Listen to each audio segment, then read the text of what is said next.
बॉबी सिंह जी। राधे राधे गुरु जी। राधे राधे गुरुदेव। गुरुजी, आज के समय में जो गलत संगति हो गई है और चार लोग क्या कहेंगे, इससे कैसे बचें, अंदर ही बार बार आता है जब। चार लोग किस कोटि के क्या कहेंगे? वो खुटी के गुरु जी जो अधर्म पे चलते हैं, हैं? अधर्म पे चलते हैं, जी। जो बाधा बनते हैं किसी भी काम करने में। जब आप धर्म से चलते हैं कि अधर्म से? नहीं, जब ये धर्म से चलते हैं तो जो अधर्म से चलने वाले हैं वो क्या कहेंगे, ऐसा भावना आ सकती। कुछ तो लोग कहेंगे, जितना उनका दिमाग उतना कहेंगे। अगर हम लोगों के लिए जिए तब तो छोड़ दो कि तुम सुख शांति से जी सकते हो। लोग तुम्हें सुख शांति से, अगर उनके कथनानुसार चलोगे, लोगों का अलग दिमाग रहता है और सब लोगों की वृत्ति को हम प्रसन्न कर सके ऐसा असंभव। हम कई बार उदाहरण देते हैं। एक घोड़े में जवान बेटा और बूढ़े जा रहे थे, तो उसने सोचा बूढ़े बाप को घोड़े में बैठाल देते हैं। तो आगे चार लोग मिले, बोले तुम्हारे सामने लड़कवा का पैदल चला रहे हो, तुम घोड़े पे चढ़े हो।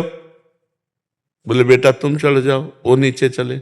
आगे लोग बोले जवान तुझे शर्म नहीं आ रही, बूढ़े को पैदल चला रहा है, तू घोड़े पे चढ़ रहा है। बोले आओ बाप जान, इसमें बैठ जाओ। पिता को बैठा लिया। बोले आराम का घोड़ा मिला होगा तभी दोनों चढ़े हो। दोनों उतर गए। बोले कितने बेवकूफ है, घोड़ा खाली जा रहा, दोनों पैदल। अब बताओ घोड़े वाला क्या करे? अगर लोगों के कथनानुसार चले तो घोड़े वाला क्या, अपनी मस्ती में चले।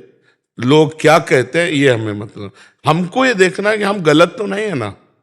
अगर हम गलत हैं, लोग हमको गलत कह रहे हैं, तो हमें सुधार करना चाहिए, हमें बुरा नहीं मानना चाहिए। और अगर हम सही चल रहे हैं, तस्मात् शास्त्रम प्रमाणन्ते कार्या कार्यो व्यवस्थितो, फिर लोग क्या कहते हैं इस पे हमें ध्यान देना। मर्जी क्या हो गया आजकल ऐसी मान्यता, जैसे कि भजन तो वृद्धावस्था में किया जाता है, अभी कोई नौजवान अगर करना शुरू कर दे तो आस पड़ोस वाले कहने लग जाते हैं। तो ये मतलब खुद में निष्ठा कैसे आए, दृढ़ता कैसे आए कि नहीं मुझे भजन ही करना है? ये तो दृढ़ता आपको धारण करनी पड़ेगी कि मैं सत्य मार्ग का पथिक हूं। एक ने एक जवान प्रश्न किया था कि जवानी तो भोगों के लिए है, बुढ़ापा में भजन कहा गया है, तो हमें वो व्यक्ति बताओ, मिलाओ कि जो जवानी में भोगों में बिताया हो, बुढ़ापा उसका भजन में हो। वो हमें व्यक्ति बताओ, कोई ऐसा व्यक्ति। अगर उसने जवानी में संस्कार नहीं डाले भजन के, तो बुढ़ापे में भजन नहीं हो सकता। पक्की बात समझो। क्योंकि आप साधारण बात समझ लो कि एक पिस्तौल चलाना जैसे किसी ने नहीं सीखा तो बुढ़ापे में वो निशाना मार देगा क्या?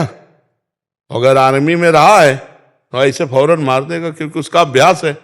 तो तुम मन को भगवान में कैसे लगा लोगे बुढ़ापे में, जब इंद्रियां शिथिल है, शरीर पीड़ा युक्त है, नाना प्रकार की वासनाओं का जाल बिछा है, तो बुढ़ापे में तुम भगवान में चित्त को लगा लोगे? अगर जवानी में तुमने अभ्यास नहीं किया तो बुढ़ापे में नहीं कर पाओगे।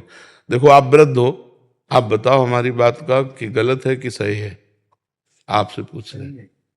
सही है। देखो आप प्रमाण दे रहे हैं। अगर कोई भी वृद्ध हमें बतावे, यदि उसने पूर्वाभ्यास नहीं किया तो एकदम बुढ़ापे में भजन नहीं कर सकता है। ये हमने बहुत अच्छे से वृद्ध जनों से पूछ करके बातें हम आपको बता रहे हैं और खूब मिल के बता रहे हैं। और आप उससे मिलो जो जीवन में भगवान का भजन किया, वो आपसे वार्ता शुरू कर देगा, भगवान की कोई ना कोई वार्ता करेगा। इसलिए ये जो संसारिक जन है, इनका कथन कि जवानी भोगों के लिए, बुढ़ापा भजन के लिए, बिल्कुल गलत है। ऐसा कभी नहीं हुआ और ऐसा कभी नहीं हो सकता। जैसे पीछे कहा गया है शास्त्रों में कि गृहस्थी के बाद बुढ़ापे में भजन करने के लिए वनवास जाए, तो उसमें पद्धति थी, पहले वनवास हुआ गुरुकुल में, ऋषियों के समीप, ब्रह्मचारी तपस्या पूरा सब सीखा, और फिर गृहस्थी में गए तो पूर्व का अभ्यास, वो चौथे पन में भजन में फिर लग गए। अब जब जिसने भजन कभी नहीं किया वो भजन नहीं कर सकता है। बुढ़ापे में शरीर बहुत पीड़ादायक होता है। जैसे रोग ग्रसित शरीर है, वृद्धावस्था का ग्रसित शरीर है, इनमें चेष्टाएं नहीं होती कि भजन किया जा सके, तपस्या किया जा सके। ये अवस्था होती जो अभ्यास हो गया वही चलता रहेगा। जैसे पेपर पढ़ने का अभ्यास है तो बुढ़ापे में पेपर चाहिए, टीवी का अभ्यास है तो टीवी चाहिए, चाय का अभ्यास है चाय चाहिए, गाली देने का अभ्यास है, वो चाहे जितना बहू बेटा सेवा करे वो गाली बकेगा। अभ्यास काम करता है।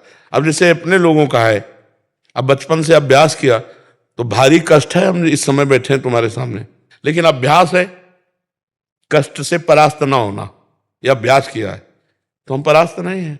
सुबह से सत्संग चल रहा है, एकांती कभी चलेगा, अगर अभ्यास ना होता तो अभी इसी में धोबिया पछाड़ गिर जाते, जिंदगी बर्बाद हो जाती। भजन और साधना ये सब, तो हम ये कहते हैं अभ्यास बड़ी जोर की चीज है। अगर आप अभ्यास जवानी में भजन का नहीं करेंगे तो बुढ़ापे में नहीं कर सकते। धर्म का अभ्यास जवानी में नहीं किया तो बुढ़ापे में नहीं कर सकते। गंदा अभ्यास जवानी में किया तो बुढ़ापे में पकड़ा जाता है।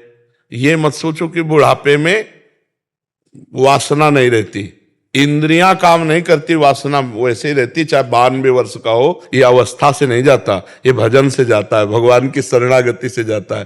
तो हमें लगता है कि अगर हम जवानी में भजन और धर्म का अभ्यास करते हैं, लोग हमारा उपहास करते हैं, तो करने दीजिए, वो गलत है, आप सही है, कहीं संकोच मत कीजिए, उनके उपहास से नहीं। बहुत से ऐसे सात्विक बच्चे हैं जिनको बच्चे उपहास करते हैं, शराब न पीने पर, गर्लफ्रेंड बॉयफ्रेंड वाले चक्कर में ना पड़ने पर, कोई नशा न करने पर, कहते हैं अरे पुराने जमाने। हाँ, चुप हो जाओ, तुम पवित्र हो, तुम्हारी उन्नति होगी। एक दिन वो ऐसे जाल में फंसेंगे माया की कि बहुत बुरी तरह उनकी दुर्दशा हो जाएगी। जब गंदे आचरणों में फंसते हैं ना, तो एक दूसरे ब्लैकमेल करते हैं, फिर उनको मम्मी पापा से बताने की हिम्मत नहीं होती, पास कुछ होता नहीं। गंदे आचरणों में कई आचरण है, जैसे गेम खेलना मोबाइल से।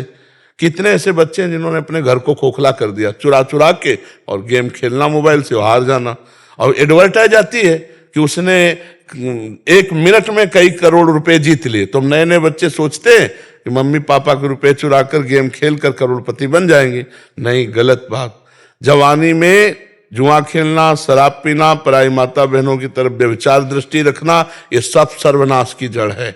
ये बिल्कुल नहीं करना चाहिए। आप धर्मात्मा पुरुष हो, धर्म से चलो, लोग उपहास करते हैं, करने